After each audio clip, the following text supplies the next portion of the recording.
ፋኖ በጋይንት አውራጃ ባደረገው ተጋድሎ ድል መቀዳጀቱን አስታውቋል። ሁለት ክፍለ ጦሮች በቅንጅት ያደረጉት ተጋድሎና የተገኘውን ውጤት በተመለከተና በከተማዋ የተነሳውን የእሳት ቃጠሎ ለማብረድ ሲንቀሳቀሱ በአገዛዙ ሰራዊት የተመቱትን ወጣቶች በተመለከተ ያዘጋጀነው ዜና በቀዳሚነት እናስደምጣችኋለን። ብልጽግና በአማራ ክልል እየፈጸመ ያለው የሰብአዊ መብት ጥሰትን በተመለከተ ተቋሙ አጋልጧል። በግንቦት ወር ብቻ ከ3000 በላይ ወጣቶች ለእስር የተዳረጉበት ከተወሰዱ በኋላም አድራሻቸው ያልታወቀበት የአገዛዙ የጦር ወንጀል ገመና የተገለጸበትን ዝርዝር መረጃዎችንም ወደ እናንተ እናደርሳለን። የህወሓት ውስጣዊ ክፍፍልም ተባብሶ ቀጥሏል። የአብይ አህመድን ጊዜያዊ አስተዳደር ፈንቅሎ ትግራይን የተቆጣጠረው ህወሓት በመቀሌ ሲሰበሰብ እነ ጌታቸው ረዳም በአዲስ አበባ ለውይይት ተቀምጠዋል። ህወሓት በመቀሌ ምን ወሰነ የሚለውንና በአዲስ አበባ እስር እየተፈጸመባቸው ስላሉት የትግራይ ተወላጆችም አብራችሁን ስትቆዩ የምትሰሙት መረጃ ይኖራል። በነ ሽመልስ አብዲሳ የተቋቋመው ቡድን 120 ሌላ ጭንቀት መፍጠሩም ተሰምቷል። የሆዴዱ ቁልፍ አመራር አቶ ሽመልስ አብዲሳ እስረኞቹን አስረክቡኝ በማለት ወደ አዲስ አበባ መልእክት መላካቸውም ተሰምቷል። ከአንድ ወር በፊት በአምቦ ከተማ የተያዙት የማፊያ ቡድን አባላት ያሉበትን ሁኔታና በብልጽግና ቤት የተነሳውን ትኩሳት በተመለከተም የምንላችሁ ይኖራል። ሰላም ጤና ይስጥልን። የጣና ሳተላይት ቴሌቪዥን ቤተሰቦች አክብሮታዊ ሰላምታችን በያላችሁበት ይድረሳችሁ እያልን ለግንቦት 19 ያሰናዳናቸውን ዜናዎቻችን ከዚህ ሰዓት ጀምረው ወደ እናንተ መቅረብ ይጀምራሉ። አብራችሁን ቆዩ።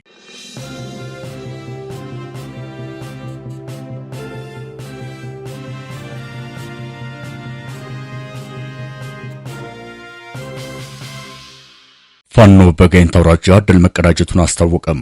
ተጠናክሮ በቀጠለው በፋኖ ኃይሎችና በአገዛዝ ጦር መካከል በሚደረገው አውደ ውጊያ ፋኖ ዛሬም በጋይንት አውራጃ ወታደራዊ ድል መቀዳጀቱን አስታውቋል። የአማራ ፋኖ ብሔራዊ ንቅናቄ ጎንደር ጠቅላይ ግዛት በለይዝ 206ኛ ከፍ ያለው ደሴ ኮር የቃል አቀባይ ክፍል እንዳስታወቀው ኮሩ ከስማዳ እስከ ሙጃ ከባድ አውደ ውጊያ እያደረገ ነው ብሏል።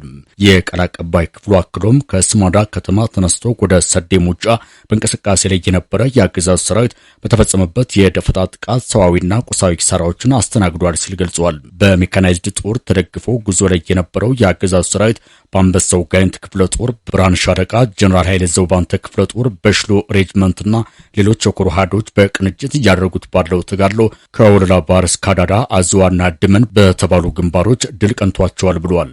ውጊያው አሁንም ተጠናክሮ እንደቀጠለ የተገለጸ ሲሆን ከሰዴ ሙጃ አቅራቢያ አዳዳ ከተማ እስከ አዝዋ ድረስ የከባድ መሳሪያ ድብደባዎች በከፍተኛ ሁኔታ እየተፈጸሙ መሆናቸውን ምንጮቻችን ገልጸዋል።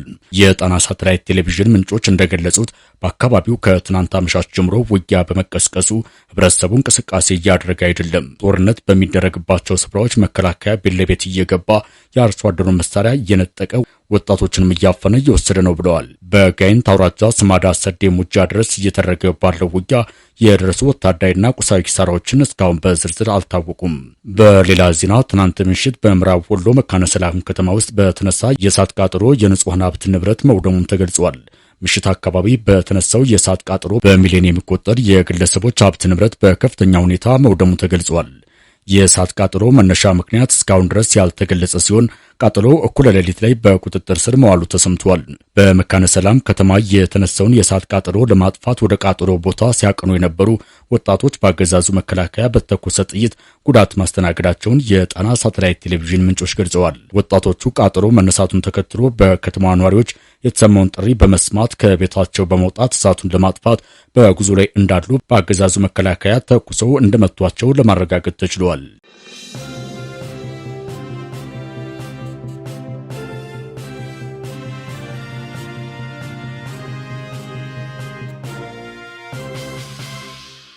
የእነ ሽመልስ አብዲሳን ሚስጥር የያዘው ወንጀለኛ ከአዲስ አበባ እንዲወጣ ሊደረግ ነው።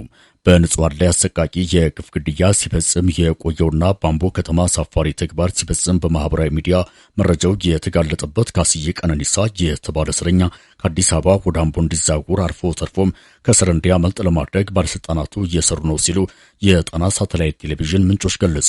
ቡድኑ 120 ተብሎ የሚጠራውና ንጹሃን ቪዲዮ እየቀረጸ የሚያሰቃየው በእነ ሽመልስ አብዲሳ የሚደገፈው የማፊያ አደረጃጀት መሪ የሆነው ካስዬ ቀነኒሳ የተባለ ግለሰብ የበርካታ ባለስልጣናትን ሚስጥር ያወጣል በሚል ክትትል እየተደረገበት ነው ተብሏል። ይህ ግለሰብ ከወራት በፊት በአምቦ ከተማ ወጣቶች ላይ የሰብአዊ ድርጊት ሲፈጽም የሚያሳይ ተንቀሳቃሽ ምስል ቪዲዮ በማህበራዊ ሚዲያ ሲዘዋወር ታይቶ ነበር። ይህ ድርጊት በህዝብ ዘንድ ከፍተኛ ቁጣ ፈጥሮ እንደነበርም አይዘነጋም። ወጣቶቹን አግቶ ሲደበደብና ሲያሰቃይ የነበረው ካስዬ ቀነኒሳ የተባለው ግለሰብ በአሁኑ ወቅት ከ3 ግብረ አበሮቹ ጋር ታስሮ ይገኛል። ቡድኑ 120 የተባለው የኦህዴድ ማፊያ ቡድን መሪ ካስዬ ቀነኒሳ በአዲስ አበባ ታስሮ የሚገኝ ሲሆን ይህም ለእነ ሽመልስ አብዲሳ ምቾት አልሰጠም። ይህን ተከትሎም ታሳሪው ከአዲስ አበባ ወደ አምቦ እንዲዛጎር አቶ ሽመልስ አብዲሳ በፈጠሩት ጫና የአምቦ ከተማ ከንቲባና የምዕራብ ሸዋ ዞን አስተዳደር ግፊት እያደረጉ ነው ተብሏል። በፈጸመው አሳዛኝ የሰብአዊ መብት ጥሰት ህዝቡ ስለተቆጣ በአገዛዙ የጸጥታ ኃይል ይያዝ እንጂ ግለሰቡ በእስር እንዳይቆይ እነ ሽመልስ አብዲሳ እየሰሩ መሆናቸውን የጣና ሳተላይት ቴሌቪዥን የውስጥ ምንጮች ገልጸዋል። በተለይ የግለሰቡ በአዲስ አበባ መታሰር ሚስጥር ያወጣል የሚል ስጋት በተባባሪ ባለስልጣናት ላይ ፈጥረዋል። በአዲስ አበባ ታስሮ ከቆየ የሚያወጣቸው ሚስጥሮች ይኖራሉ በሚልም በዚህ ኔትወርክ ውስጥ ያሉት እናቶ ሽመልስ አብዲሳና ሌሎችም የኦሮሚያ ክልል ከፍተኛ የመንግስት ባለስልጣናት ወደ አምቦ እንዲዛጉር ጫና እየፈጠሩ ስለመሆናቸው ተገልጿል። ይህ ግለሰብ ወደ አምቦ ከመጣ በኋላ አመለጠ በሚል ከእስር ቤት የማስወጣት እቅድ በእነ ሽመልስ አብዲሳ እንደተያዘም ውስጥ አዋቂ ታማኝ ምንጮች መረጃውን አድርሰውናል። ግለሰቡ ታስሮ የሚቆይ ከሆነ ሽመልስ አብዲሳ ለስልጣኔ መከታ ይሆነኛል ብለው ያደራጁትና ድጋፍ የሚያደርጉለት ቡድን 120 የተባለው ማፊያ ቡድን ጥርጣሬ ውስጥ ይገባል የሚል ስጋት ተፈጥሯል። የኦሮሚያ ክልል ባለስልጣናት የተለያዩ ህገወጥ አደረጃጀቶችን በመፍጠር በህዝብ ላይ ዝርፊያ፣ እገታና ግድያ እንዲፈጸም ያደርጋሉ በሚል በተደጋጋሚ ጊዜ ክስ ሲቀርብባቸው ቆይተዋል። በኦነግ ሸኔ አደረጃጀት ውስጥም በርካታ የኦህዴድ ባለስልጣናት የጥቅምም ሆነ የግፉ ተጋሪ መሆናቸው ይታወቃል።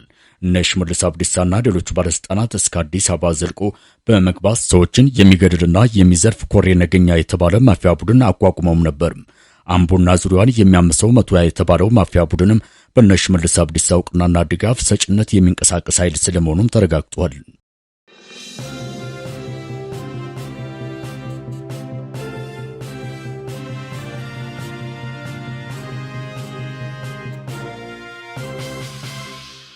ህወሓት በመቀሌ ባደረገው በተባለው ዝግ ስብሰባ የአመራር ግምገማ ማድረጉን ተከትሎ ክፍፍል መፈጠሩ ተሰማ።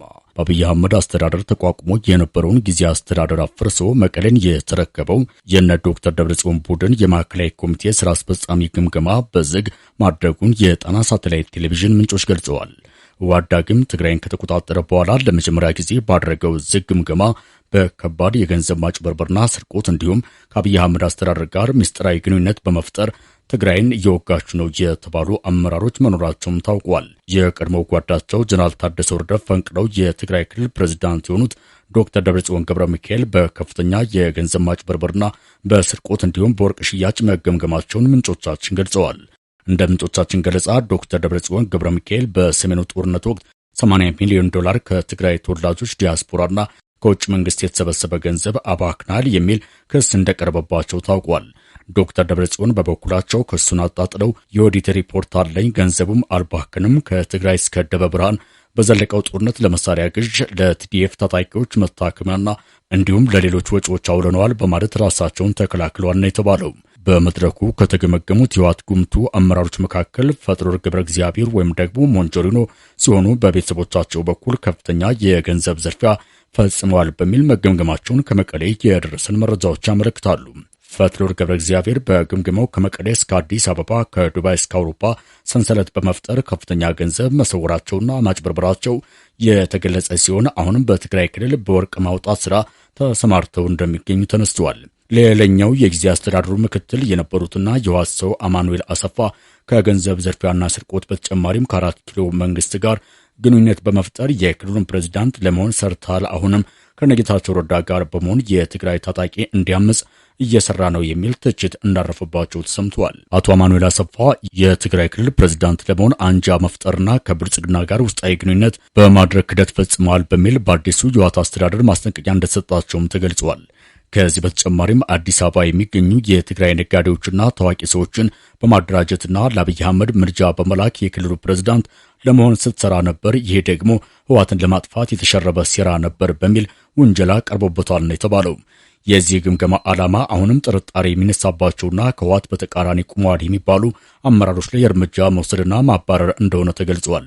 ህወሓት ይህንን ግምገማ እያደረገ ያለው ከሰሞኑ የትግራይ ታጣቂዎች የውስጥ ክፍፍል መፍጠራቸውን ተከትሎ ችግሩ ከህወሓት አመራሮች የመነጭ ነው በሚል መደምደሚያ ላይ በመድረሱ ነው ተብሏል። ህወሓት በመቀሌ ባደረገው ዝግ ግምገማ በተለይ እናለም ገብረዋህድና በእርሳቸው ውስጥ ያለው ቡድን አስተዳደራዊ እርምጃ እንዲወሰድበት ተወስኗል ነው የተባለው።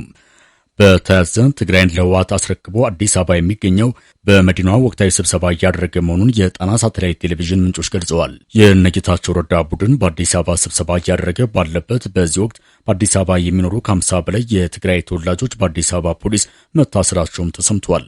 በአዲስ አበባ ፖሊስ ተይዘው የታሰሩት የትግራይ ተወላጆች ህወሓትን ትደግፋላችሁ፣ ከህገወጡ የነ ደብረጽዮን ቡድን ጋር ትገናኛላችሁ፣ ድጋፍም ታደርጋላችሁ፣ የማዕከላዊ መንግስቱንና የሰላም ኃይሎችን መረጃ ለህገወጡ የህወሓት ቡድን አሳልፋችሁ ትሰጣላችሁ በሚል ነውም ተብሏል።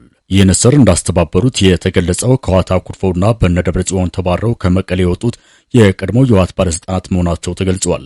በተለይ ከህወሓት ጋር ግንኙነት አላቸው የተባሉ ባለሀብቶችና ወጣቶች በነጌታቸው ረዳ፣ ጻድቃን ገብረትንሳኤና ጀነራል ታደሰ ወረደ ጠቋሚነት ወደ እስር እየተወሰዱ መሆኑን ነው ምንጮቻችን የገለጹት። ሁለቱ የወትሮ የህወሓት ኃይሎች እያደረጉት ባለው ወቅታዊ ስብሰባ በተመለከተ ሌሎች ተጨማሪ ውሳኔዎችም ይወጣሉ ተብሎ ይጠበቃል።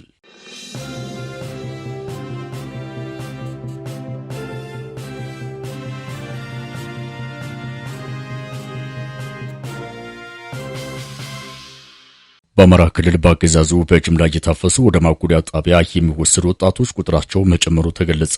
ጣና ሳተላይት ቴሌቪዥን በክልሉ የተለያዩ አካባቢዎች ባሰባሰበው መረጃ በግንቦት ወር ብቻ ከ3000 በላይ ወጣቶች ሳይታሰሩ እንዳልቀረ ተጠቁሟል። የወጣቶቹ አፈሳና የጅምላ እስር ምክንያቱ በውል ባይገለጽም ፋኖን ትደግፋላችሁ በሚል የፋኖ ቤተሰቦች ናችሁ በሚልና አገዛዙ ግንቦት 4 የሚያደርገው ምርጫ ታደናቅፋላችሁ ከሚል ምክንያት ጋር የተያያዘ እንደሆነ ተጠቁሟል። ምንጮቻችን ለጣቢያችን በላኩት መረጃ እንዳስታወቁት ወጣቶቹ በአገዛዙ የጸጥታ ኃይሎች ታፍነው የሚወሰዱት ከመኖሪያ ቤታቸው፣ ከስራ ቦታቸውና በመንገድ ላይ ነው ተብሏል። በአማራ ክልል በተለይም በጎንደር፣ በባህር ዳር፣ በደብረ ታቦር እስከ ጋይንት፣ በደብረ ማርቆስ፣ በደብረ ብርሃን፣ በወልዲያና በፍኖተ ሰላም በርካታ ቁጥር ያላቸው ወጣቶች በአገዛዙ ታጣቂዎች ታፍነው ከተወሰዱ በኋላ እስካሁን የደረሱበት አልታወቀም ተብሏል። ጣቢያችን በተለያዩ ከተሞች በሰበሰበው መረጃ በትንንሽ የወረዳ ከተሞች የሚፈጸሙ አፈሳዎችን ሳይጨምር የግንቦት ወር ብቻ 3000 ወጣቶች ወደ አልታወቀ ስፍራ ሳይወሰዱ እንዳልቀሩ አረጋግጧል። ከዚህ ጋር በተያያዘ የኢትዮጵያ ሰብአዊ መብቶች ኮሚሽን ኢሰመኮ ባወጣው መረጃም በአማራ ክልል በሚገኙ 32 ፖሊስ ጣቢያዎች ተከታትዬ አገኘሁት ባለው መረጃ በወቅታዊ ጉዳይ በሚል ምክንያት የተያዙ ተጠርጣሪዎች እስከ 7 ወራት ድረስ ፍርድ ቤት ሳይቀርቡ ለተራዘመ እስር መዳረጋቸውን አስታውቋል።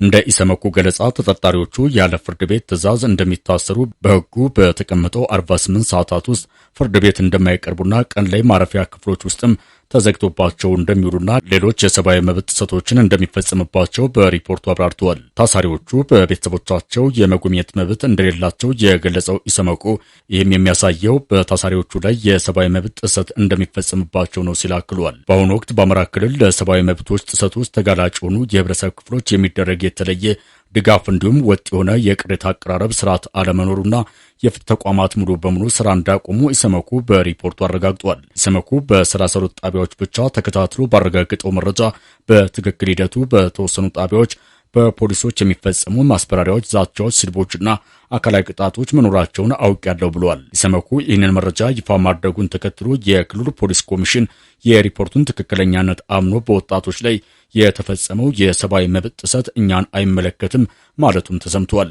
የአማራ ክልል ፖሊስ ኮሚሽን በግብረ መልሱ ክልሉ በፖሊስና በፍትህ ተቋማት የሚመራ ለመሆኑን እና የሚፈጸሙ ጥቃቶች ሁሉ በባለስልጣናትና በአገዛዙ የመከላከያ ጀነራሎች ፍላጎትና ትዕዛዝ ብቻ እንደሆነ የሚጠቁም መረጃ አጋርቷል። መራጮች የሌሉበትና የአውሮፓ ህብረትም አላውቀውም በስፍራውም ተገኝቼ አልታዘብም ያለበት የአገዛዙ የግንቦት 4 ምርጫ ከወዲሁ የከሸፈ ቢሆንም በርካታ ወጣቶችን ለእስርና ለአካል ጉዳት እየዳረገ ቀጥሏል። የብልጽግናው አገዛዝ ባለፉት 8 ዓመታት ብቻ ከ200 በላይ ጋዜጠኞችና የ80 ዓመቱን አዛውንት ታዲዮስ ታንቱን ጨምሮ በርካታ ቁጥር ያላቸው የሰብአዊ መብት ተሟጋቾችና ፖለቲከኞችን አስሮ ይገኛል።